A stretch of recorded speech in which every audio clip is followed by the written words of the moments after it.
ഇന്നത്തെ ദിവസം നമുക്കൊരു പ്രത്യേകതയുണ്ട് കേട്ടോ. അതിൻ്റെ ഭാഗമായിട്ടാണ് ഈ ഒരു ജ്വല്ലറി പർച്ചേസൊക്കെ. അപ്പോൾ പ്രാർത്ഥിച്ചിട്ട് നമ്മൾ സ്റ്റാർട്ട് ചെയ്തു. ഞാൻ നേരത്തെ പറഞ്ഞൊരു പ്രത്യേകതയാണ് കേട്ടോ. ഇന്ന് പപ്പയുടെയും മമ്മിയുടെയും വെഡിങ് ആനിവേഴ്സറി ആണ്. 32nd വെഡിങ് ആനിവേഴ്സറി ആണ്. സോ നമ്മളത് കുഞ്ഞ രീതിയിലൊന്ന് ആഘോഷിക്കുന്നുണ്ട്. അപ്പോൾ കേക്ക് കട്ട് ചെയ്തിട്ടാണ് കേട്ടോ നമ്മുടെ ആഘോഷം സ്റ്റാർട്ട് ചെയ്തത്. അപ്പോൾ കുഞ്ഞ് ഗിഫ്റ്റൊക്കെ കൊടുക്കുന്നുണ്ട് കേട്ടോ ഈയാണ് പപ്പയ്ക്കും മമ്മിക്കും. അപ്പോൾ അത് അഗിയുടെ വക ഒരു ക്യാഷ് പ്രൈസ് ഒക്കെ ഉണ്ടായിരുന്നു കേട്ടോ അവർക്ക്. സോ ഞാൻ പറയുന്നുണ്ട് നെക്സ്റ്റ് മന്ത് ഞങ്ങളുടെയും വെഡിങ് ആനിവേഴ്സറി വരുന്നുണ്ട്. സോ ഞങ്ങളെയും ഒന്ന് പരിഗണിക്കണം കേട്ടോ. അങ്ങനെ ദേ വെഡിങ് ആനിവേഴ്സറി ഗിഫ്റ്റൊക്കെ കിട്ടിയത് പപ്പയുടെ വക ഗിഫ്റ്റാണ് ഇപ്പോൾ കൊടുക്കുന്നത്. അപ്പോൾ ദേ ഞങ്ങൾ നേരത്തെ പർച്ചേസ് ചെയ്ത ആ ജ്വല്ലറിയാണ് ഇപ്പോൾ നിങ്ങൾക്ക് കാണിക്കുന്നത് കേട്ടോ. അപ്പോൾ രാത്രിയിലെ ഫുഡ് ഞങ്ങൾ പുറത്തുനിന്ന് ആക്കാമെന്ന് വിചാരിച്ചിട്ട് അടുത്തുള്ളൊരു റെസ്റ്റോറൻറ്റിൽ പോയിട്ടോ. നല്ല കാം ആൻഡ് ക്വയറ്റ് ആയിട്ടുള്ളൊരു അറ്റ്മോസ്ഫിയർ ആയിരുന്നു കേട്ടോ അവിടെ.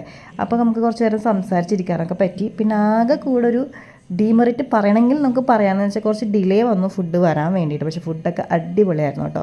അങ്ങനെ ദേ മനസ്സും നിറഞ്ഞു വയറും നിറഞ്ഞു. ദേ നോന് വെള്ളം കുടിച്ച് വയറും നിറയ്ക്കുന്നു.